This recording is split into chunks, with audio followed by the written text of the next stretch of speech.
Assalamualaikum warahmatullahi wabarakatuh. Innal hamdalillah nahmaduhu wa nasta'inuhu wa nastaghfiruh wa na'udzu billahi min shururi anfusina wa min sayyiati a'malina. Man yahdihillahu fala mudilla lahu wa man yudlil fala hadiya lahu. Asyhadu an la ilaha illallah wahdahu la syarika lahu wa asyhadu anna Muhammadan 'abduhu wa rasuluh. Sallallahu alaihi wa ala alihi wa sahbihi wa sallam. Para ikhwah, para akhwat, para hadirin, para jamaah yang dimuliakan Allah Tabaraka wa Ta'ala, marilah kita senantiasa bersyukur kepada Allah Tabaraka wa Ta'ala atas segala karunia dan nikmatnya, terutama nikmat Islam, nikmat iman, dan nikmat diberikan keamanan di negeri kita yang tercinta ini.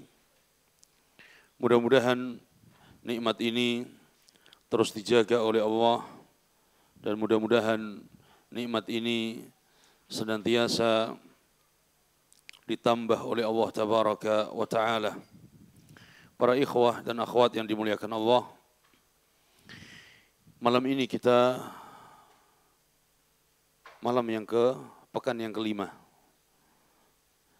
Maka seperti biasa, pekan kelima temanya adalah tematik, dan kita coba untuk membahas satu tema yang sangat besar, yaitu tema tentang jihad fi sabilillah, syarat dan kaidahnya atau syarat dan dhawabitnya.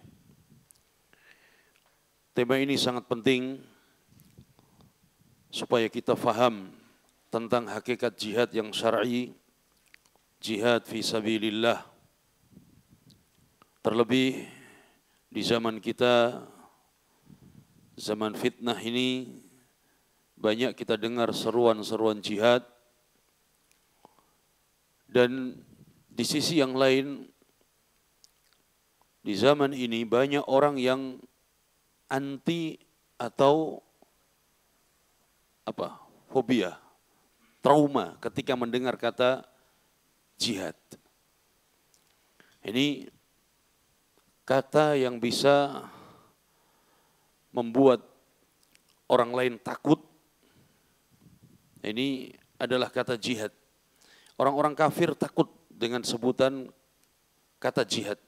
Bahkan sebagian orang-orang yang lemah imannya juga takut mendengar kata jihad. Karena sebab sebagian orang yang membawa nama jihad tadi telah merusak kemuliaan dan keagungan Islam. Maka kita akan membahas singkat seputar jihad. Jamaah yang dimuliakan Allah, tadi kita menyebutkan bahwa ada 3 golongan manusia yang berkaitan dengan jihad. Golongan yang pertama, mereka adalah orang-orang yang hulu di dalam masalah jihad. Mereka hulu di dalam bab jihad. Jadi sampai mereka menerjang dhawabit, syarat, ketentuan syariat di dalam bab jihad. Tidak memperdulikan. Karena itu semua dilandasi oleh kebodohan dan semangat tanpa ada bimbingan dari syariat. Dan ini kita bisa melihat efeknya membuat buruk citra Islam, membuat buruk citra kaum muslimin, membuat buruk syariat dan syiar jihad. Yang kedua adalah golongan yang mereka menjauh dari jihad, tidak mau mempelajarinya, tidak mau mendengarnya, bahkan tidak terbesit sedikit pun untuk berjihad di jalan Allah. Ini golongan mereka adalah orang-orang yang jauh dari syiar jihad, tidak terbesit sedikit pun dalam hidupnya untuk berjihad membela agama Allah. Dan ini diancam oleh Nabi SAW dalam hadisnya, man mata walam yaghzu walam yuhaddits nafsahu bil ghuzu mata ala syu'batin min syu'abin nifaq. Siapa yang meninggal dunia? Siapa yang mati dan tidak pernah berjihad atau tidak pernah terbesit dalam hatinya niat untuk jihad membela agama Allah, maka matinya adalah di atas cabang kemunafikan.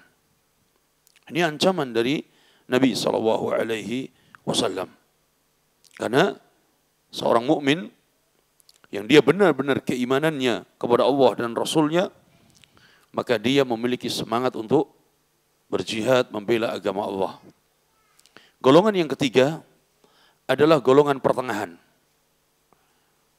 Mereka orang-orang yang memiliki semangat jihad di jalan Allah, memiliki tujuan mulia di dalam jihadnya, dan dibimbing sesuai dengan syariat.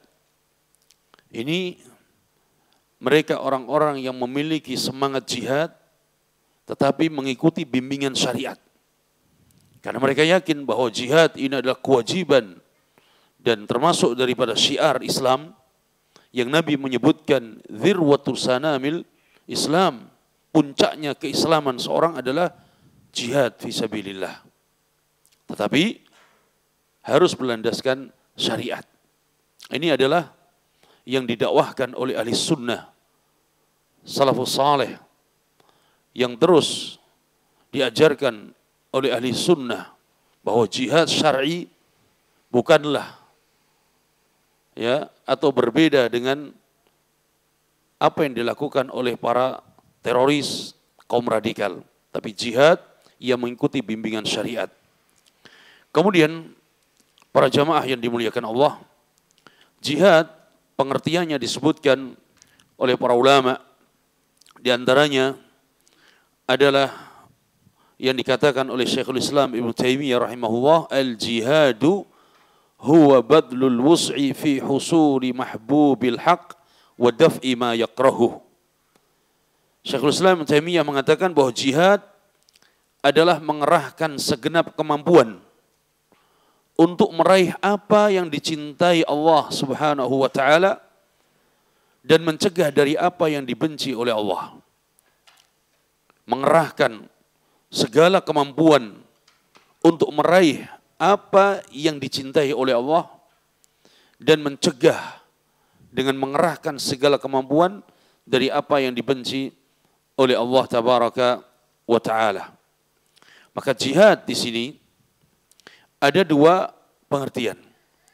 Jihad yang sifatnya umum adalah mengerahkan segala kemampuan untuk meraih apa yang dicintai oleh Allah, baik itu adalah ibadah dengan anggota badan kita, atau ibadah dengan harta kita, atau ibadah dengan apa saja. Maka ini jihad bermakna umum.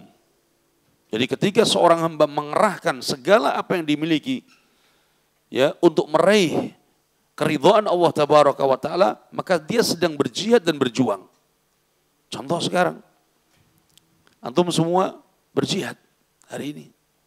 Malam ini berjihad. Berjihad di majelis ilmu. Jihad. Perjalanan dari rumah mengerahkan tenaga. Mengorbankan waktu. Ketika di majelis ilmu berjihad untuk melawan rasa ngantuknya. Melawan apa saja dari bisikan syaitan.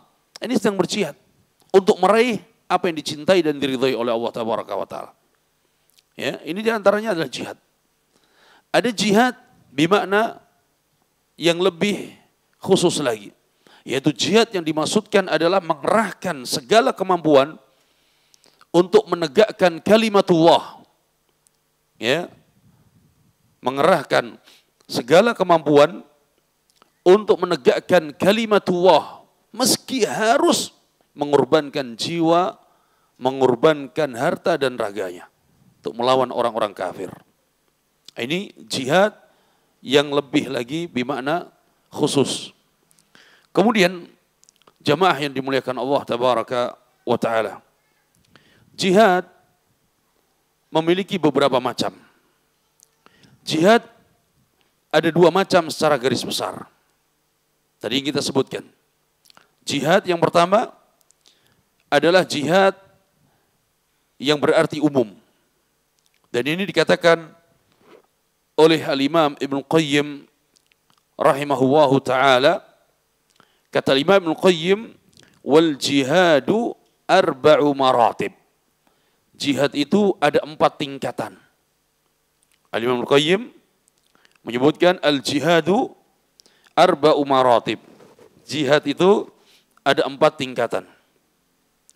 Jihadun nafsi. Yang pertama adalah jihad melawan hawa nafsu. Jihad yang pertama, tingkatan yang pertama, melawan hawa nafsu. Wa jihadus syaitan. Jihad melawan syaitan.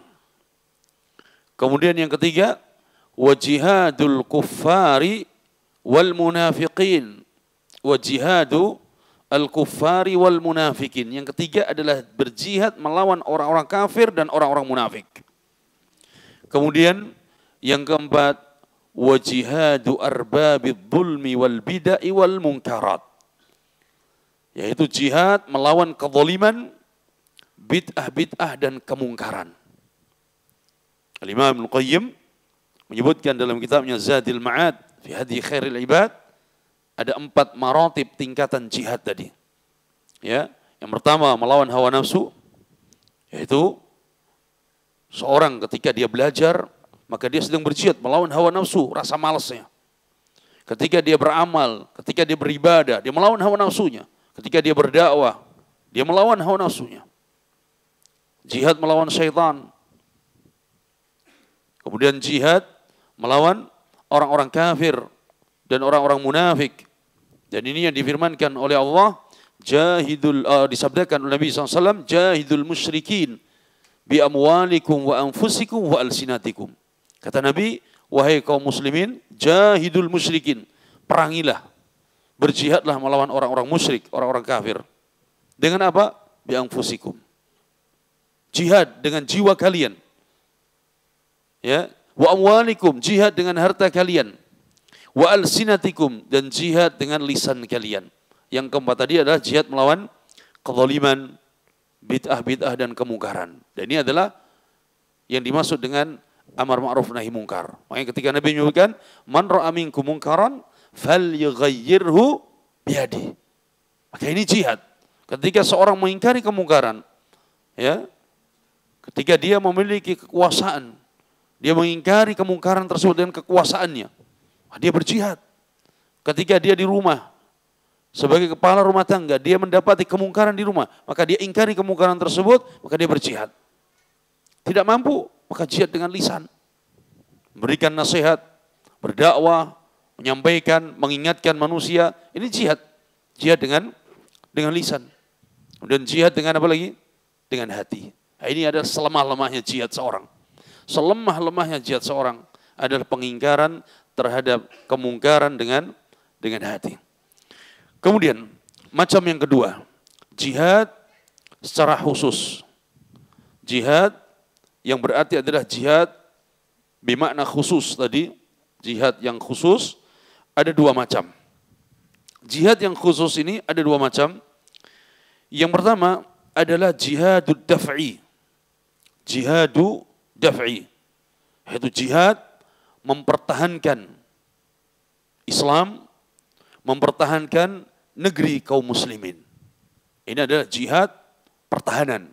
Seorang ketika dia pertahankan, ya, dia membela, mempertahankan Islam dan mempertahankan negerinya, maka dia berada pada jihadud daf'i, jihad mempertahankan negerinya.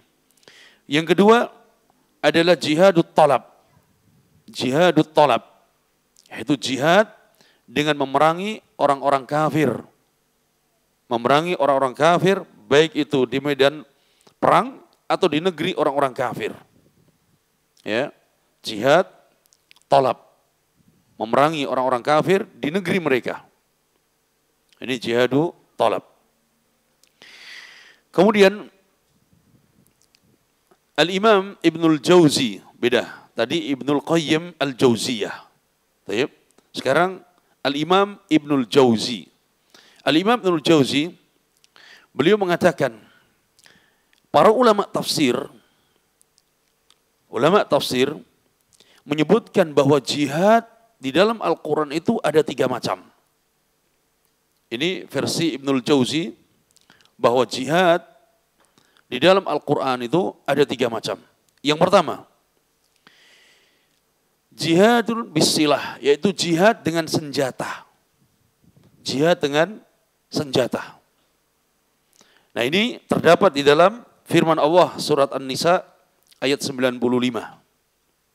Di dalam surat An-Nisa ayat 95.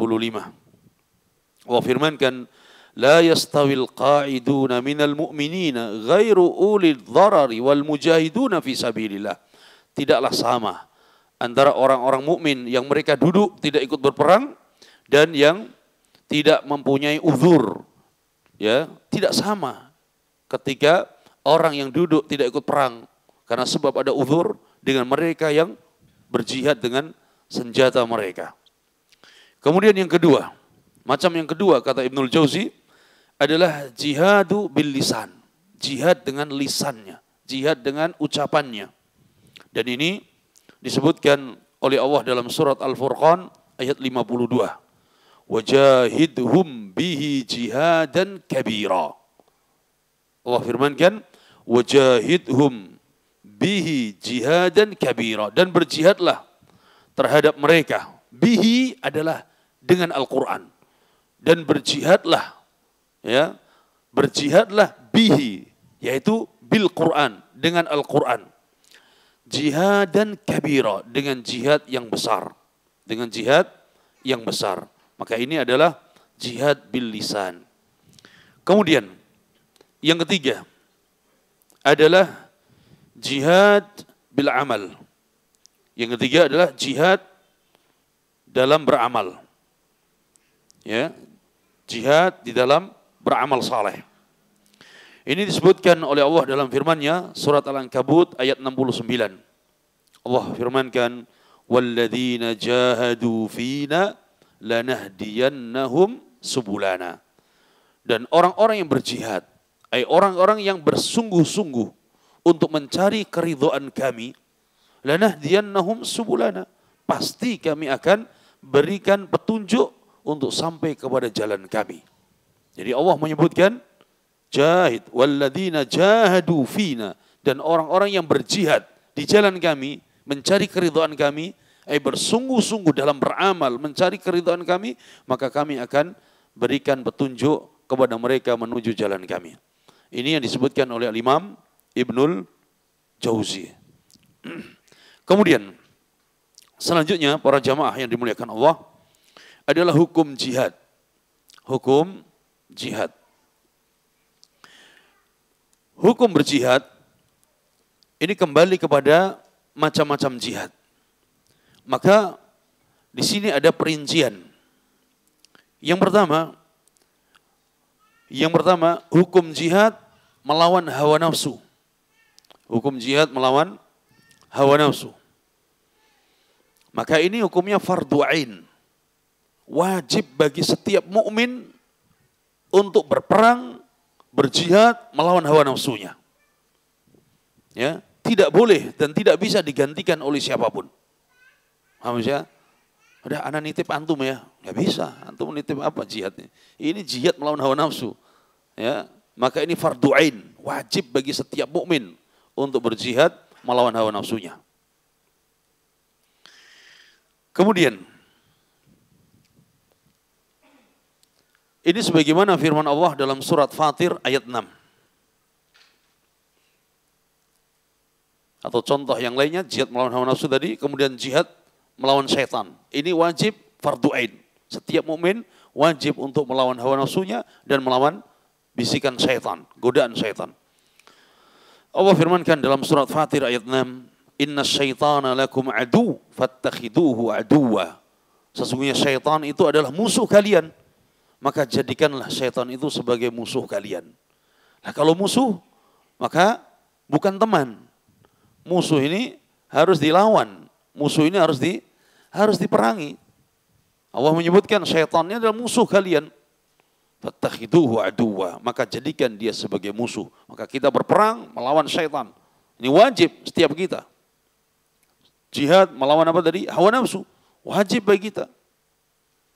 Kemudian yang kedua, para ulama berbeda pendapat dalam hukum jihad melawan orang-orang kafir, orang-orang munafik, ya. Kemudian juga melawan ahli bidah dan ahli maksiat. Jadi hukum jihad yang kedua, kalau tadi jihad fardu apa? Fardu ain. Yang sekarang adalah yang kedua, para ulama berbeda pendapat tentang hukum jihad melawan orang-orang kafir, orang-orang munafik, ahlul bidah dan ahli maksiat. Pendapat pertama dari kalangan para ulama, hukum jihad melawan mereka adalah fardu ain. Wajib bagi setiap muslim untuk berjihad melawan mereka tadi. Jihad dengan hatinya, jihad dengan lisannya, jihad dengan hartanya, sesuai dengan kemampuannya. Wajib. Fardu ain. Ya. Dan dalilnya adalah firman Allah Tabaraka wa Ta'ala dalam surat Taubah ayat 41. Para ulama yang berpendapat wajib ini setiap mukmin adalah berdalil dengan surat Taubah ayat 41. Allah katakan wajahidu bi amwalikum wa anfusikum fi sabilillah. Dan berjihadlah kalian dengan harta kalian dan dengan diri kalian di jalan Allah. Jadi melawan mereka. Kemudian dalam ayat yang lain surat Taubah ayat 39 Allah firmankan waqatilul musyrikina kaffah, dan berjihadlah, perangilah kaum musyrikin seluruhnya. Ini pendapat pertama dan ini dalilnya. Pendapat yang kedua, memerangi orang-orang kafir, orang-orang munafik, ahlul bidah dan ahlul maksiyah tadi, berjihad melawan mereka tadi, hukumnya adalah fardu kifayah. Pendapat ulama yang kedua, hukumnya adalah fardu kifayah. Jika sudah ada yang berjihad, maka gugur kewajiban bagi kaum muslimin yang lainnya. Dan ini merupakan pendapat mayoritas para ulama. Merupakan pendapat mayoritas para ulama. Mana dalilnya? Dalilnya adalah dalam surat At-Taubah ayat 122. Allah firmankan, وَمَا كَانَ الْمُؤْمِنُونَ لِيَنْفِرُوا كَافَةً فَلَوْلَا نَفَرَ مِنْ كُلِّ فِرْقَةٍ مِنْهُمْ طَائِفَةٌ لِيَتَّفَقَّهُوا فِي الدِّينِ وَلِيُنْذِرُوا قَوْمَهُمْ إِذَا رَجَعُوا إِلَيْهِمْ لَعَلَّهُمْ يَحْذَرُونَ. Dalilnya bahwa berjihad melawan mereka itu fardu kifayah. Kalau sudah ada yang berjihad melawan mereka, maka gugur bagi yang lainnya. Adalah firman Allah, tidak sepatutnya bagi kaum mukminin untuk pergi semua ke medan jihad berperang, melawan orang-orang kafir, melawan orang-orang munafik, melawan mereka. Tidak sepatutnya semua ikut pergi ke sana. Kata Allah, falaula nafara min kulli firqatin minhum ta'ifah. Kalau seandainya dari sebagian mereka kaum muslimin, kaum mukmin itu ada sebagian dari mereka yang tidak ikut berjihad melawan orang-orang kufar, orang-orang munafik yang lainnya tadi, qal liyatafaqahu fid-din. Sebagian lagi adalah belajar tafaqquh fid-din. Sebagian lagi adalah mendalami agama, belajar ilmu syar'i. Apa tujuannya? Qala waliyunziru qaumahum idza raja'u ilaihim. Supaya nanti setelah dia belajar, dia balik ke kaumnya, dia menjadi orang yang memberikan peringatan, mengajarkan ilmu. Supaya mereka yang berjihad, yang tidak meninggal di medan perang, balik pulang, mereka bisa mendapatkan ilmu dari orang-orang yang belajar tadi. Berarti jihad yang dalam arti di sini adalah melawan mereka tadi tidak menjadi fardu ain. Kenapa? Allah menggugurkan kewajiban itu. Ya. Ini menurut pendapat para ulama, jumhur ulama. Dan contoh dalam hadis yang lain diriwayatkan dari sahabat Abdullah bin Amr bin As. Beliau berkata, Abdullah bin Amr bin As, beliau berkata, Ja'a rajul ila Nabi sallallahu alaihi wasallam yasta'dzinuhu fil jihad. Ada seorang datang kepada Nabi, minta izin untuk ikut serta dalam barisan jihad bersama para sahabat. Faqala, maka Nabi balik bertanya, ahayyun walidak? Ayah ibumu masih hidup tidak? Orang tuamu masih hidup tidak? Qala na'am. Sahabat ini mengatakan, iya, masih hidup ya Rasulullah. Qala fa fihima fajahid. Maka berbaktilah kepada keduanya. Itulah jihadmu. Ini sahabat minta izin kepada Nabi untuk berjihad. Kalau seandainya fardu ain, maka Nabi perintahkan, yalah berangkat. Tapi tidak, kata Nabi, kau masih punya orang tua, maka di situ jihadmu. Ya. Nah, ini juga dalil bahwa jihad tidak menjadi fardu ain bagi setiap muslim, kecuali dalam beberapa keadaan yang memang mengharuskan. Dan itu adalah ketika penguasa kaum muslimin, mereka perintahkan, infiru, keluar kalian semua untuk berjihad, memerangi orang-orang kufar, semua jihad. Kecuali nanti wanita, anak-anak, orang tua, lain lagi ceritanya. Tidak ada perinciannya lagi. Taib. Kemudian para jamaah yang dimuliakan Allah Tabaraka wa Ta'ala. Selanjutnya kita singkat. Tujuan jihad. Tujuan jihad. Apa tujuan jihad? Disyariatkannya jihad. Karena jihad ini ibadah yang agung. Maka apa tujuannya? Syiar jihad. Ya. Apa tujuannya? Di dalam Islam, syariat jihad ini memiliki tujuan yang mulia. Sehingga ketika seorang mengetahui tujuan yang sebenarnya, maka dia akan bersemangat. Maka dia akan bangkit semangatnya, terbakar semangatnya untuk berjihad. Tujuan jihad disebutkan para ulama, yang pertama, jihad disyariatkan tujuannya adalah untuk li'i'la'i kalimatillah. Untuk meninggikan kalimatullah. Meninggikan kalimatullah. La ilaha illallah. Kalimat tauhid. Ya. Maka ini tujuan jihad yang pertama. Allah firmankan dalam surat Al-Anfal ayat 39. Wa qatiluhum hatta la takuna fitnah wa yakuna ad-dinu kulluhu lillah. Kata Allah, dan berjihadlah, perangilah mereka. Supaya tidak ada lagi fitnah.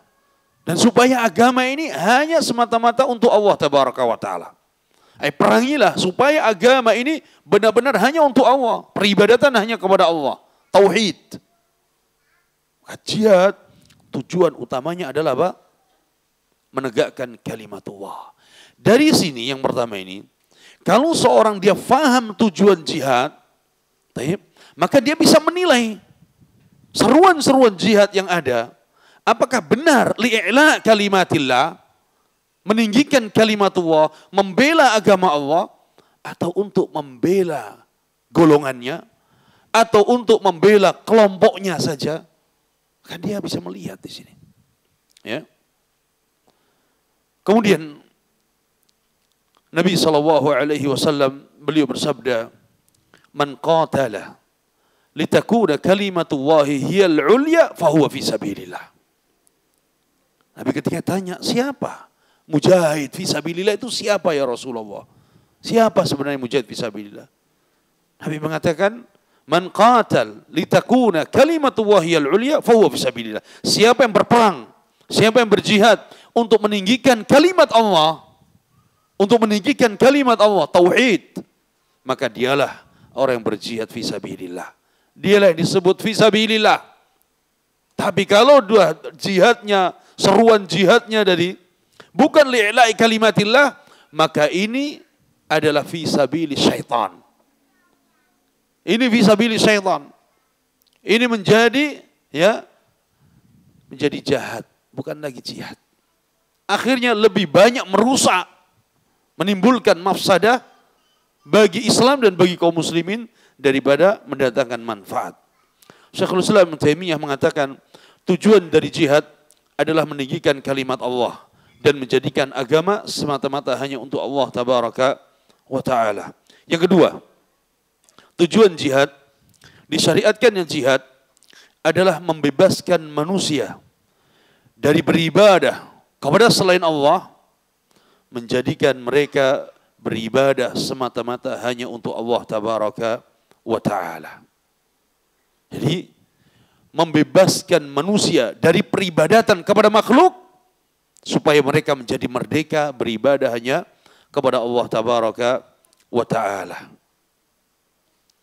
Kemudian yang ketiga, tujuan jihad adalah untuk menghilangkan kezaliman dan mengembalikan hak kepada pemiliknya. Ingat, tujuan jihad yang kedua tadi apa? Membebaskan manusia dari peribadatan kepada makhluk menuju peribadatan hanya kepada Al-Khaliq, yaitu kepada Allah. Dari sini bisa dilihat kalau ada seruan jihad, tetapi ternyata yang menyeru kepada jihad, mereka berangkatnya membawa jimat. Mereka berjihad, tetapi sebelum berjihad mereka datang ke kuburan untuk meminta kepada orang saleh. Sebelum berjihad, ya, ternyata dia bergandeng tangan dengan orang-orang yang senantiasa mengagungkan makhluk. Maka ini bukan jihad fisabilillah. Bukan jihad fisabilillah. Karena tujuan jihad adalah membebaskan manusia dari peribadatan kepada makhluk kepada Khalik. Ya, ini bisa dilihat. Kemudian yang ketiga tadi adalah tujuannya menghilangkan kezaliman dan mengembalikan hak kepada pemiliknya. Allah firmankan dalam surat Al-Hajj ayat 39, "Udzina lilladzina yuqatiluna bi annahum dzulimu wa innallaha ala nasrihim laqadir." Kata Allah, "Udzina lilladzina yuqatilun bi annahum dzulimu," telah diizinkan untuk berjihad, berperang bagi orang-orang yang terzalimi, bagi orang-orang yang diperangi karena mereka telah terzalimi. Maka diizinkan untuk berperang. Dan Allah mengizinkan saat itu karena Allah sudah tahu bahwa para sahabat saat itu sudah memiliki kekuatan, siap untuk berjihad. Makanya tidak ada ayat-ayat yang turun perintah untuk berjihad dengan silah senjata itu ketika di Makkah. Tidak ada. Adanya kapan? Pada saat di Madinah. Dan itu pun sudah benar-benar memiliki kekuatan dan persiapan. Nah, pada saat di Makkah, jihadnya bukan dengan silah, bukan dengan senjata. Jihadnya bil lisan. Nabi berjihad dengan dakwah. Para sahabat berjihad dengan amalannya. Ya, bersungguh-sungguh dalam beramal. Mereka berjihad dengan kesabarannya menghadapi gangguan dan siksaan orang-orang kufar. Kemudian selanjutnya yang keempat, tujuan jihad adalah untuk merendahkan orang-orang kafir dan membalas atas kezaliman mereka. Untuk merendahkan orang-orang kafir. Kalau mereka merendahkan Allah, maka mereka layak untuk direndahkan. Mereka mencela Allah, mereka layak untuk dicela. Orang-orang Yahud, mereka memfitnah Allah, menuduh Allah bahwa Allah punya anak, Uzair anak Allah. Orang Yahudi menuduh tangan Allah terbelenggu. Orang Yahudi mengaku sebagai kekasih dan anak Allah. Ini tuduhan-tuduhan kecil kepada Allah. Maka mereka harus dihinakan. Orang-orang Nasara, mereka meyakini Isa sebagai anak Allah. Mereka merendahkan Allah. Allah firmankan dalam surat At-Taubah ayat 14. Qatiluhum yu'adzibhumullah bi'aidikum wa yukhzihim wa yansurkum alaihim. Kata Allah, perangilah mereka. Niscaya Allah akan menghancurkan mereka. Niscaya Allah akan menghancurkan mereka. Ya, bi'aidikum, dengan tangan-tangan kalian. Wa yukhzihim wa yansurkum, dan Allah akan menghinakan mereka serta Allah akan menolong dan membela kalian. Ini tujuan jihad. Merendahkan orang-orang kafir dan membalas atas kezaliman mereka. Kemudian selanjutnya, keutamaan berjihad di jalan Allah tabaraka wa ta'ala. Keutamaan berjihad dan para mujahidin fisabilillah. Jihad ini merupakan ibadah yang agung, sebagai ibadah untuk mendekatkan diri kepada Allah tabaraka wa ta'ala. Maka Allah menyebutkan keutamaan jihad dan keutamaan para mujahidin. Di antaranya dalam surat As-Saff ayat 10 dan 11. Ya ayyuhalladzina amanu hal adullukum ala tijaratin tunjikum min adzabin alim. Wahai orang-orang yang beriman, maukah kalian aku tunjukkan kepada kalian tijarah, satu perniagaan, satu bisnis. Yang bisnis itu keuntungannya tunjikum min adzabin alim. Bisnis yang keuntungannya bisa menyelamatkan kalian dari azab yang pedih. Apa bisnisnya? Apa tijarahnya? Perniagaannya? Yang pertama, tu'minuna billah wa rasulih. Bisnisnya, perniagaannya adalah beriman kepada Allah dan kepada Rasulnya. Yang kedua, wa tujahiduna fi sabilillah. Berjihad di jalan Allah. Berjihad di jalan Allah. Dengan apa? Bi amwalikum wa anfusikum. Dengan harta dan dengan jiwa kalian. Maka keutamaan orang-orang yang berjihad fi sabilillah, dia akan diselamatkan dari azab Allah tabaraka wa ta'ala. Kemudian selanjutnya, di antara keutamaan jihad adalah disabdakan oleh Nabi sallallahu alaihi wasallam dalam hadisnya, jahidu fi sabilillah. Selalu nas-nas semuanya perintahnya adalah jahidu fi sabilillah. Jahidu fi sabilillah. Ini peringatan bahwa jihad itu di jalan Allah. Artinya apa? Di jalan Allah, mengikuti syariat Allah dalam berjihad. Fi sabilillah, berjihadnya adalah ikhlas karena mencari keridhaan Allah. Bukan karena ingin disebut sebagai apa? Pejuang. Bukan karena ingin disebut sebagai orang yang pemberani. Bukan pula untuk diabadikan dalam sejarah. Bukan. Tapi dia berjihad di jalan Allah, mengikuti syariat Allah dalam jihadnya, ikhlas karena Allah dalam jihadnya. Kemudian membela agama Allah dalam jihadnya. Ila'i kalimatillah. Kata Nabi, jahidu fi sabilillah, fa innal jihada fi sabilillah babun min abwabil jannah yunajji Allahu tabaraka wa ta'ala bihi minal hammi wal gham. Kata Nabi, berjihadlah di jalan Allah. Karena jihad di jalan Allah adalah salah satu pintu surga. Salah satu pintu surga. Makanya siapa yang meninggal di medan jihad, ya, siapa yang meninggal di medan jihad, maka dia syahid. Nah, kalau dia syahid, maka jaminannya apa? Surga. Ingat, kata siapa ini adalah umum.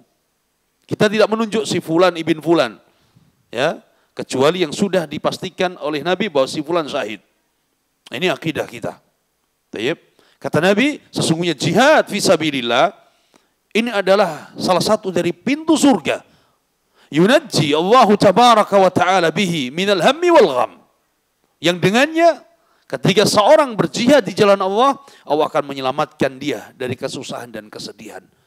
Kayaknya orang yang berjihad dan dia benar-benar jujur dari hatinya dalam berjihad, tidak ada yang mereka sedih.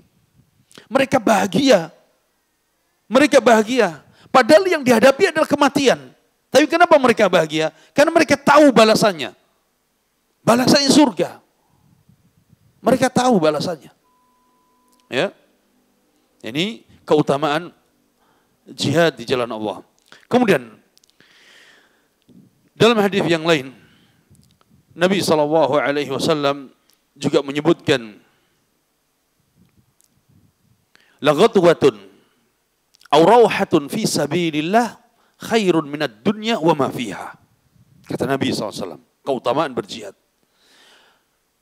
Pergi keluar untuk berjihad dan berperang di jalan Allah, baik di waktu pagi maupun di waktu sore. Maka itu lebih baik, khairun minad dunya wa ma fiha, lebih baik daripada dunia dan isinya. Orang yang berjihad di jalan Allah di waktu pagi atau di waktu sore, maka itu lebih baik daripada dunia dan isinya. Sebagian ulama menyebutkan, maka jihad di sini umum. Tadi ada jihad yang umum sama jihad yang khusus. Semua yang mereka benar-benar di jalan Allah, baik itu karena dia beramal di jalan Allah, beribadah, atau dia belajar di jalan Allah, atau dia berinfak di jalan Allah, ya, atau dia berperang melawan musuh di jalan Allah, maka khairun minad dunya wa ma fiha. Lebih baik daripada dunia dan isinya. Ini diantara ya nas yang menunjukkan keutamaan berjihad. Ini sangat banyak sekali. Kemudian selanjutnya adalah syarat dan ketentuan di dalam berjihad.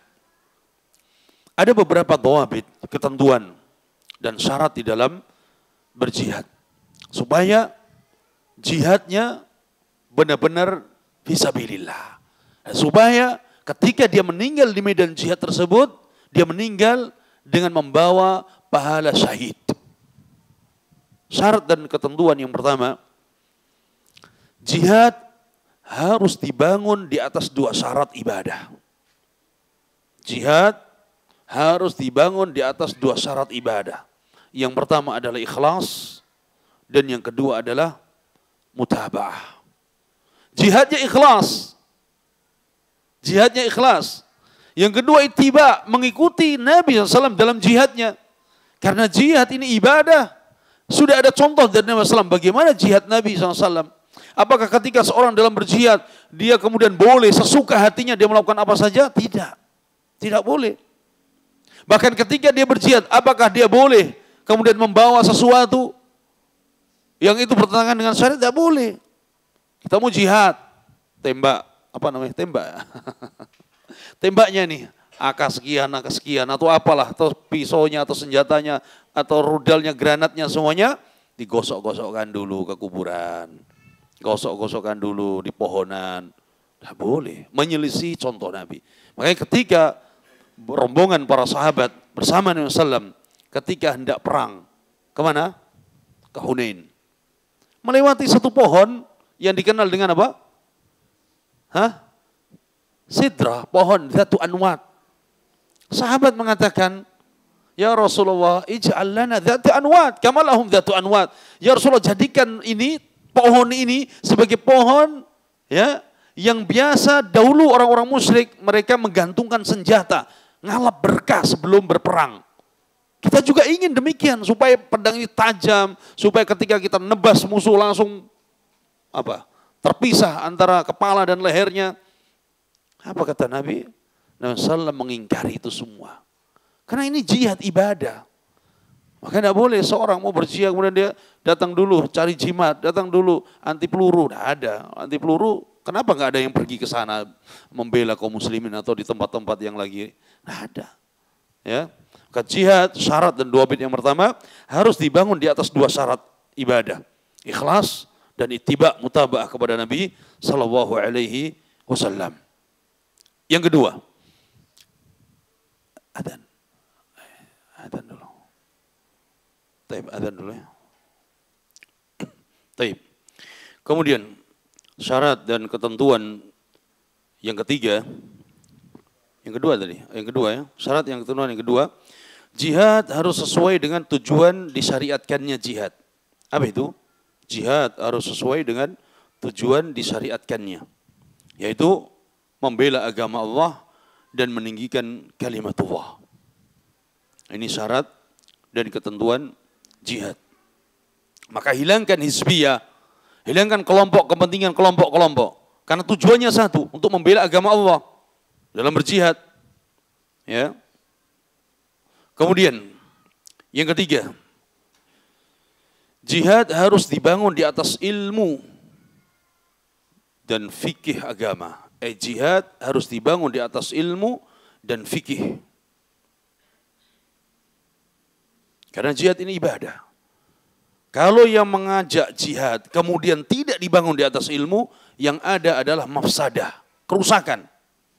Kerusakan dan bencana. Tidak akan membawa maslahat. Umar ibn Abdul Aziz rahimahullah, beliau mengatakan, man abadallah bi ghairi ilmin kana yufsidu akthar mimma yuslih. Orang yang beribadah kepada Allah tanpa ilmu, apa saja ibadahnya tanpa ilmu, mau sholatnya, ya, bahkan jihadnya sekalipun, kalau tidak dibangun di atas ilmu, niscaya ia akan merusak lebih banyak daripada memperbaiki, daripada mendatangkan maslahat. Kemudian yang keempat, ketentuan dan syarat jihad. Jihad harus mendapatkan izin dan di bawah komando penguasa kaum muslimin. Ini jihad yang syar'i.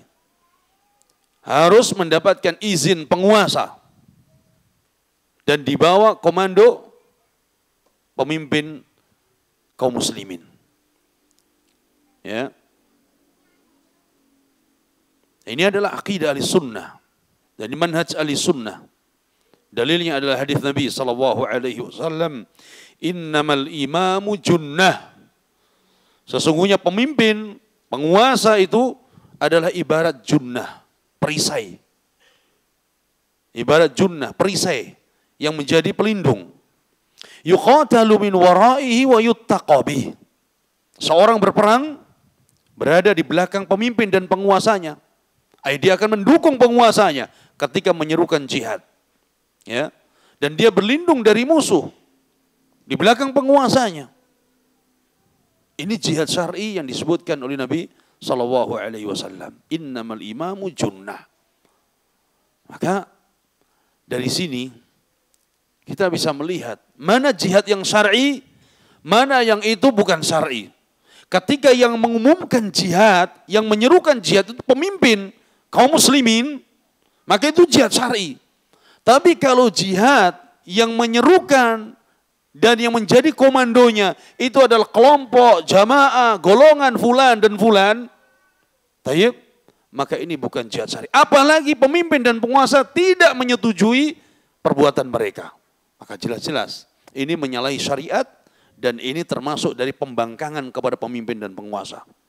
Bukan dari manhaj ahli sunnah wal jamaah.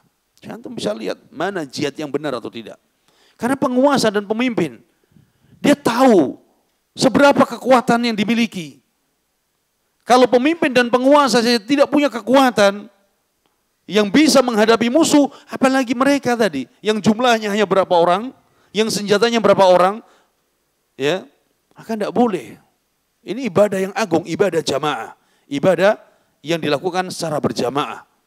Maka dalam kitab-kitab ahli sunnah, kitab-kitab akidah, dari sejak dulu, dari zaman Imam Ahmad, sebelum Imam Ahmad, sampai hari ini setiap ulama ahli sunnah, ketika menulis kitab akidah, pasti mereka akan menyebutkan, wal ghuzuwu madhin ma'al umara'i ila yaumil qiyamah al barri wal fajir la yutrok. Perang dan jihad itu akan terus berlangsung. Bersama siapa? Ma'al umara. Bersama para pemimpin dan penguasa. Taib. Siapa mereka? Qal al-barri wal fajir. Baik itu pemimpin adil atau pemimpin zalim. Sampai kapan? Ila yaumil qiyamah. Maka jihad yang berhak menyerukan itu adalah pemimpin, penguasa. Siapa penguasa kita di negeri kita? Ya presiden. Siapa penguasa di negeri Saudi? Ya rajanya. Siapa penguasa di negeri Brunei? Sultannya. Mereka semua adalah pemimpin dan penguasa. Mereka yang punya hak wewenang dalam masalah jihad. Bukan kelompok fulan bawa bendera jihad, kelompok fulan jaketnya jihad, apalagi stiker motornya jihad. Nah, bukan itu. Ini jihad ibadah. Ya, semua ulama. Dan ulama katakan al-barri wal fajir. Ya, jihad itu tidak harus dengan pemimpin yang adil, bahkan pemimpin zalim sekalipun. Kalau dia serukan jihad untuk membela agama, untuk membela negerinya, maka dia berjihad, wajib. Tidak menunggu, harus pemimpin adil dulu. Makanya, ya, sebagian kelompok tidak mau berjihad mereka. Meskipun pemimpinnya serukan berjihad. Dengan alasan apa? Pemimpinnya zalim. Tapi kalau yang menyerukan jihad, itu amir jamaahnya, amir kelompoknya, ya, yang sudah dibaiat oleh mereka, mereka semangatnya menggebu-gebu. Di mana ya? Ini realita, ya. Sehingga jihad yang agung ini benar-benar membawa maslahat, bukan malah membawa madharat. Ya.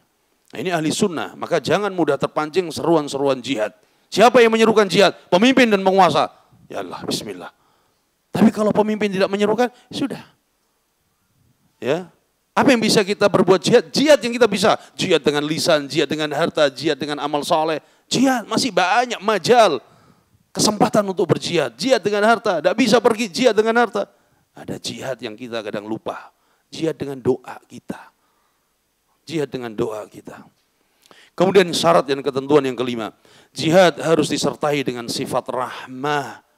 Sifat kasih sayang kepada makhluk. Bayangkan ini jihad yang syar'i. Dalam berjihad, ketentuan dalam syariat itu harus dibarengi dengan rahmah kasih sayang kepada makhluk. Ya. Karena disyariatkan jihad itu bukan untuk bersikap sewenang-wenang. Bukan untuk melampaui batas, bukan. Umar bin Khattab perintahkan untuk berjihad para sahabat. Membuka negeri-negeri. Mesir, Syam, di berbagai negeri. Dibuka. Tapi lihat, ya, para sahabat yang diperintahkan berjihad, mereka tidak berbuat sewenang-wenang. Tidak berbuat sewenang, karena sudah diwasiatkan oleh Nabi dalam berjihad. Pergilah dengan tenang, dengan wibawa, tidak gegabah. Jangan engkau bunuh orang-orang tua renta, jangan engkau bunuh anak-anak, jangan engkau bunuh wanita-wanita. Bahkan tempat ibadah orang kafir sekalipun tidak dihancurkan. Ya, tidak dihancurkan. Ini jihad yang syar'i. Lah kok ini ngajak jihad, masjid tempat ibadah dibom. Jihad dari mana? Realita ini. Mereka menyerukan jihad, tapi ternyata yang diperangi ada kaum muslimin yang sedang sholat di rumah Allah. Rumah Allah. Ini sesuai dengan apa yang dikhabarkan oleh Nabi. Kata Nabi ketika menyebut tentang sifat orang-orang Khawarij, yaqtulun ahlal Islam wa yadda'una ahlal awthan. Kaum Khawarij, mereka memerangi kaum muslimin dan mereka meninggalkan orang-orang kafir. Kaum muslimin sedang sholat, diperangi. Dengan apa? Dengan bomnya, dengan ininya, dengan di rumah Allah. Nah, tidak benarkan. Ya. Kemudian, selanjutnya, dalam surat Al-Baqarah ayat 190 Allah firmankan, وَقَاتِلُوا فِي سَبِيلِ اللَّهِ. Ya, ayatnya wajahidu fi sabilillah wa qatilu fi sabilillah. Allah ingatkan di jalan Allah kau berperang, di jalan Allah kau berjihad.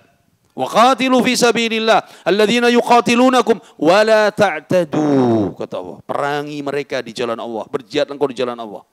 Mereka orang-orang yang memerangi kalian, tapi ingat wala ta'tadu, jangan melampaui batas. Ya Allah, sudah jelas perang ini depan musuh kita ini. Allah katakan wala ta'tadu, jangan melampaui batas. Makanya kaum muslimin kalau dia berhadapan dengan orang kafir perang, kalau dia pedang ya sudah ditebas sekali, ditusuk meninggal. Kalau tembak-tembak selesai. Tidak kemudian ditangkap, ya, kemudian dikerjain dulu, potong apanya dulu, potong apain dulu, ya, tidak disiksa demikian. Ya. Innallaha la yuhibbul mu'tadin. Allah tutup ayatnya, sesungguhnya Allah tidak mencintai orang-orang yang melampaui batas. Dan dalam perang itu ada aturannya. Dan Nabi SAW memberikan wasiat kepada pasukan yang diutus oleh Nabi SAW. Di antaranya Nabi SAW sabdakan, "Idza ammara amiran," kata sahabat, "Idza ammara amiran ala jaisin aw sariyah." Nabi kalau sudah mengutus satu pasukan tentara atau pasukan khusus, awsahu fi khasatih, maka Nabi memberikan wasiat sebelum mereka berangkat keluar. Wasiatnya, bitaqwallah wa man ma'ahu minal muslimin, bertakwalah kepada Allah dan jangan kau mendolimi kaum muslimin. Pertama, bertakwalah kepada Allah, jangan mendolimi kaum muslimin. Baik. Kemudian Nabi mengatakan, ughzu bismillah fi sabilillah. Berangkatlah kalian berperang dengan menyebut nama Allah dan di jalan Allah. Ughzu bismillah fi sabilillah. Qatilu man kafara billah. Perangilah orang-orang yang kufur kepada Allah. Ughzu wala taghullu wala taghdiru. Kata Nabi SAW, pergilah, berangkatlah kalian berperang. Tapi jangan kalian kemudian curang, mencuri, mengambil hak tanpa dibenarkan. Jangan kalian berkhianat. Wala tumathilu wala taqtulu walidan. Jangan kalian memutilasi dalam berperang. Dalam berperang, jangan kalian mutilasi. Dibuat apa? Rica-rica. Nah, jangan berperang, bunuh. Tapi jangan kalian, apa kata Nabi? Wala taqtulu wala tumathilu wala taqtulu walidan. Jangan kalian memutilasi. Sudah saatnya bunuh saja. bukan dipotong-potong tadi. Wala taqtulu walidan, dan jangan kalian membunuh anak kecil. Adab dalam berperang, kaidah dalam berperang, dalam berjihad. Ya. Dalam riwayat yang lain, Abdullah bin Umar mengatakan, wujidat imra'atun maqtulah fi ba'di maghazi Rasulillah sallallahu alaihi wasallam. Kata Ibnu Umar, pada saat satu peperangan didapati ada seorang wanita terbunuh di medan perang. Pada saat berperang, Rasulullah dan para sahabatnya, kemudian didapati ada seorang wanita terbunuh di medan perang. Fanaha Rasulullah sallallahu alaihi wasallam an qatli nisa'i wa sibyan. Maka Nabi ingatkan, jangan membunuh wanita, jangan membunuh sibyan, anak-anak. Indahnya jihad dalam Islam, perang dalam Islam. Ini yang nyerukan jihad. Kemudian semua membabi buta di mana saja dihajar. Itu yang akhirnya merusak citra, ya, indahnya jihad, indahnya Islam. Dan banyak sekali ucapan para ulama tentang adab ini, tentang ketentuan, tentang syarat dalam masalah jihad ini. Kemudian masih banyak ya, tapi 2 poin lagi yang penting. Taib. Atau satu lagi lah. Sebab-sebab penyimpangan dalam berjihad. Apa yang menyebabkan, ya? Apa yang menyebabkan kesalahan dalam jihad, kemudian penyimpangan dalam berjihad? Di antara sebab-sebab penyimpangan dalam berjihad, sebabnya adalah yang pertama karena sebab al-jahlu, kebodohan dalam ilmu syar'i. Sehingga mereka hanya mengedepankan hawa nafsu, mengedepankan semangat, mengedepankan perasaan saja. Karena kebodohan akhirnya yang penting perasaan yang dimainkan. Tidak demikian. Lihat sekarang yang terjadi. Mereka hanya karena perasaan. Mereka hanya perasaan. Kemudian dibangun di atas kebodohan, akhirnya apa yang terjadi? Nyawa melayang, bangunan hancur. Di mana mereka sekarang tinggal? Tidak karuan. Hanya karena perasaan, ya, dan kebodohan mereka dalam berjihad. Yang kedua, semangat tanpa bimbingan ulama. Jihadnya dibangun karena semangat saja. Semangat jihad, tapi tidak ada bimbingan ulama. Karena mereka tidak memiliki ulama untuk membimbing. Ketika diberikan fatwa ulama, penjelasan ulama, mereka menolak. Subhanallah, mereka mengatakan apa? Jihad, fatwanya tidak boleh diambil dari ulama yang duduk di kursi. Tapi jihad, fatwanya diambil dari orang yang ikut di medan perang. Itu subhat dari kaum Haroki, Ikhwan Muslimin, para takfiriyin yang mereka berada di medan itu. Jadi mereka merendahkan ulama. Dan mereka jihad, terkait dengan fatwa-fatwa jihad, tidak boleh diambil dari mereka para ulama yang hanya duduk di kursi. Tapi diambil dari mereka yang hadir di medan jihad. Padahal yang hadir di medan jihad, yang jihad mereka tadi, tidak ada ulamanya. Tidak ada ulamanya. Ya, akhirnya rusak. Yang kedua, ketika mereka merendahkan Syekh bin Baz, Syekh Utsaimin, tahun 90-an, ketika mengingatkan tentang masalah fitnah, kemudian masalah pemberontakan, masalah jihad, diingatkan. Apa jawaban mereka? Mereka katakan, Ibnu Utsaimin bin Baz ini ulama haid wan nifas. Dia hanya tahu tentang hukum haid dan nifas, tidak tahu tentang hukum jihad. Ini orang-orang yang mencela ulama masih hidup mereka dan keluar masuk penjara, masih hidup mereka. Ya, tokoh-tokoh Haroki yang ada di Saudi.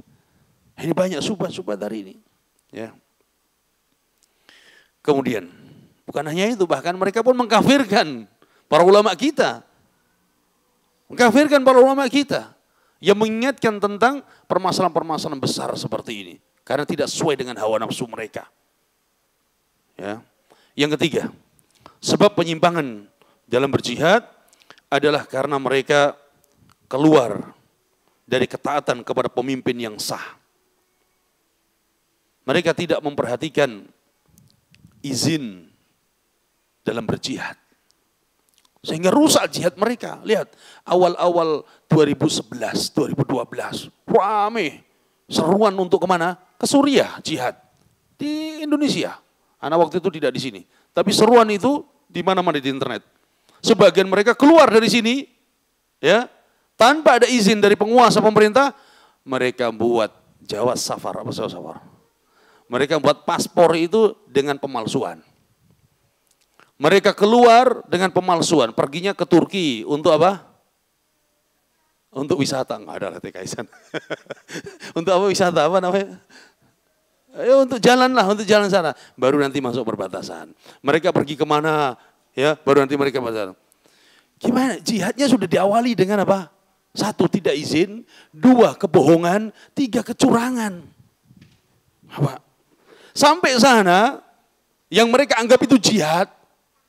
Satu Suriah. Padahal nggak jelas dia mau ikut siapa. Sudah gitu cuacanya beda dengan kita. Sudah gitu kapan dia pegang ini kapan. Nggak karuan. Ini dari itu. Sampai ada salah satu adik teman kita. Masih SMP saat itu. Masih SMP. Tapi pas itu sudah di atas tahun 2014-an. Anak udah pulang. Dia SMA di sana. SMA di Kairo. Teman anak yang satu masih sana, yang satu udah pulang. Masnya nih. Kedarua anak ini di luar kontrol masnya. Dia ikut sama teman-teman yang dari luar Arab dan dari luar Indonesia. Kontrakan rumahnya. Karena dia terpengaruh dengan pemikiran jihadi. Sampai dia akhirnya keluar saat itu ke Irak dan ke Suriah. Dan akhirnya pun meninggal. Anak tahu setelah meninggalnya, dengar dari salah seorang, kemudian anak kaget. Anak tanya masnya, benar. Sebabnya tadi, dia ikut dengan orang-orang di luar, bukan orang Indonesia, juga bukan orang Mesir, tapi dia ikut dengan gabung sama orang-orang luar. Akhirnya terpengaruh dengan pemikiran jihadnya, akhirnya dia keluar untuk berjihad. Tapi akhirnya, ini ketika jihadnya tadi tidak mendapatkan izin penguasa pemerintah, memaksakan diri keluar, dia harus menggunakan dokumen palsu, ya. Kemudian dia harus masuk perbatasan dengan curang. Bagaimana dia mau berjihad? Ya. Keempat, sebab penyimpangan dalam jihad. Menjadikan jihad sebagai tujuan utama. Tanpa memperhatikan masalah dan mafsadah. Jihad ini wasilah. Tujuannya apa? Li'ilai kalimatillah. Tapi jihad ini jadikan sebuah tujuan utama tanpa melihat masalah dan madharat. Pokoknya yang penting turun jihad. Yang penting kita berangkat. Tapi masalah madharatnya tidak ditimbang. Tidak ditimbang. Akhirnya lebih banyak mafsadahnya. Lihat, beberapa pekan kemarin, tokoh dari Hamas, setelah korban begitu banyak, baik korban harta, korban jiwa, korban semua. Apa kata sebagian tokoh mereka dalam wawancara televisinya? Apa yang kita lakukan dalam serangan ini, kami belum mempelajari dengan matang. Setelah sudah begitu banyak, kalian mengatakan demikian. Terus, dan di mana mereka tokoh-tokohnya? Di Turki tinggal. Di mana mereka tokoh-tokohnya? Di Qatar tinggal. Di mana saat kaum muslimin ahli Gaza dibombardir dengan rudal dan peluru, dihancurkan rumahnya, hancur mereka, meninggal mereka. Di mana mereka tadi yang menyerukan jihad, yang tidak kelihatan wajahnya, ketutup semua kecuali matanya. Sembunyi di lorong-lorong. Siapa yang membuat lorong itu? Usulan siapa membuat lorong? Usulan tokoh Syiah. Sulaiman Al-Qasimi, jenderal dari Iran. Kemudian yang satu lagi adalah tokoh dari Hizbus Syaitan Libanon. Mereka yang mengusulkan untuk membuat lorong tempat persembunyian. Saat dibombardir, kemana mereka sembunyi? Saat kemarin terjadi penghentian, ya, tidak ada lagi serangan, mereka muncul seakan-akan mereka pahlawan. Antum melihat mobil mereka ada yang lecet? Antum melihat pakaian mereka ada yang sobek? Ada. Ini realita, wakil. Kita, sebagian dari kita, ya, ketika mendengar seruan itu karena tidak didasari dengan ilmu yang benar dan informasi yang benar, akhirnya ke bawah. Ya, maka hati-hati. Karena jihad ini wasilah, bukan menjadi tujuan utama yang akhirnya ya tidak memperhatikan masalah dan madharatnya. Maka jihad itu tidak mudah. Kenapa? Mereka mudah sekali. Tinggal buka perbatasan Mesir, tinggal mengantarkan. Tidak semudah kok ketik keyboard itu. Orang mikir, mereka ini punya rakyat, mereka ini punya kemampuan. Jadi ini perkara besar, ya, perkara besar. Kemudian yang kelima, sebab kesalahan dalam berjihad, terlalu berani dan tergesa-gesa dalam memvonis kafir pemerintah atau negeri. Biasanya mereka, orang-orang yang menyerukan jihad tadi, mereka sudah punya pemikiran, pemerintah kafir. Ini kebanyakan demikian, pemerintah kafir. Sehingga mereka tidak lagi menghimbau, mengindahkan rambu-rambu, aturan. Mereka enggak, ini tauhid kafir sudah. Akhirnya mereka melakukan aksi-aksi mereka tadi yang akhirnya menimbulkan kerusakan lebih besar. Bukan jihad, bukan jihad. Ya. Kemudian yang keenam, sebab kerusakan dalam jihad, kesalahan dalam jihad adalah karena salah di dalam memahami akidah al-wala wal bara. Akidah al-wala wal bara. Siapa yang berhak dicintai karena Allah, dibela karena Allah, dan siapa yang harus dibenci dan dimusuhi karena Allah. Ini mau membela, ya, kaum muslimin atau membela siapa? Kenapa bergandeng tangannya dengan musuh kaum muslimin? Orang-orang Syiah punya keyakinan bahwa Baitul Maqdis itu bukan di Palestina. Itu ingat tuh keyakinan mereka. Tidak ada itu. Baitul Maqdis, Masjid Al-Aqsa itu nggak ada itu di Palestina. Itu keyakinan mereka. Di dalam kitab-kitab para ulama Syiah. Jadi kalau mereka orang Syiah menyerukan membantu Palestina untuk membebaskan Baitul Maqdis, bohong. Bohong. 1000%. Bohong. Karena dalam kitab-kitab mereka demikian. Yang kedua, mereka ingin membela kaum muslimin Sunni, mustahil, mustahil, mustahil, mustahil. Karena mereka musuh bagi kaum muslimin Sunni. Ini harus diingat, kaum Syiah Rafidhah dengan kaum Yahudi, nih, anak dan bapak. Karena pendiri Syiah dulu siapa? Abdullah bin Sabah al-Yahudi. Maka jangan ketipu ketika mereka ingin menyerang Yahudi. Dari dulu ingin menyerang Yahudi. Mana nggak pernah keluar rudal mereka. Nggak pernah keluar. Tapi yang dijadikan sebagai barisan pertama siapa? Kaum muslimin. Akhirnya jadi korban mereka kaum muslimin. Bagaimana ini jihad syar'i? Ini contoh realitas sekarang. Ya. Kemudian yang terakhir, ini biar singkat ya. Terakhir. Bahwa sebab kesalahan dalam berjihad ini karena tidak menganggap perjanjian keamanan, ya, satu negeri dengan negeri yang lainnya, negeri kaum muslimin dengan negeri kafir, itu mereka tidak dianggap sebagai perjanjian yang sah. Padahal dalam Islam jelas perjanjian ada. Muslim dengan muslim ada perjanjian harus dijaga. Muslim dengan kafir ada perjanjian harus dijaga. Tidak boleh dikhianati. Ya. Bahkan negeri Islam dengan negeri kafir, ketika ada perjanjian, harus dijaga perjanjian itu. Dan tidak ada sejarah Islam dan kaum muslimin mengkhianati perjanjian. Kecuali mereka yang mengawali khianat. Nabi dengan orang-orang Yahudi di Madinah, ada perjanjian. Dijaga oleh Nabi perjanjian itu. Tapi saat mereka sudah khianat, nah di sini halal. Perjanjiannya batal, boleh diperangi mereka. Ada Sulhul Hudaybiyah, perjanjian. Nabi dan para sahabat dengan orang-orang kufar musyrik. Perjanjian yang zahirnya, ini perjanjian adalah zalim. Bayangkan ada orang Mekah masuk Islam ke Madinah. Syarat perjanjiannya, balikin tuh orang kami. Tapi kalau ada orang Madinah, kemudian dia mau murtad, ya, maka tidak boleh. Biarkan. Belum perjanjian yang lain. Zalim, zahirnya. Maka orang-orang yang membuat kesalahan dalam jihad tadi, mereka tidak menganggap ada perjanjian yang sah antara negeri kaum muslimin dengan negeri kafir. Padahal sekarang ada perjanjian, tidak boleh dilanggar perjanjian itu. Ya kalau beralasan, saya nggak pernah buat janji kok. Ente siapa? Yang buat janji kan siapa? Penguasa. Rakyat mengikuti penguasanya. Ya, ini diantara sebab-sebab kesalahan. Ini masih banyak, ini baru 1/4 ini. Insyaallah lain waktu dia. Mudah-mudahan nanti bisa segera keluar. Ini buku Anda tulis sekitar 130 lebih halaman terkait dengan jihad syar'i bukanlah aksi anarki. Ya, beda antara jihad syar'i dengan aksi-aksi anarki. Sehingga ketika orang menuduh dakwah kita ini dakwah jihadi, takfiri, maka kita bisa berikan ini loh bukti bahwa dakwah kita bukan dakwah yang anarki. Ya, mudah-mudahan ini bermanfaat dan mudah-mudahan Allah Tabaraka wa Taala menolong kaum muslimin di mana saja berada. Mudah-mudahan Allah menjaga negeri kita dan negeri kaum muslimin, dan mudah-mudahan Allah Tabaraka wa Taala menghancurkan kaum Yahudi laknatullahi alaihim minal mujrimin. Ya, mudah-mudahan Allah Tabaraka wa Taala menjaga kita semua dari segala fitnah-fitnah ma dhahara minha wa ma batan.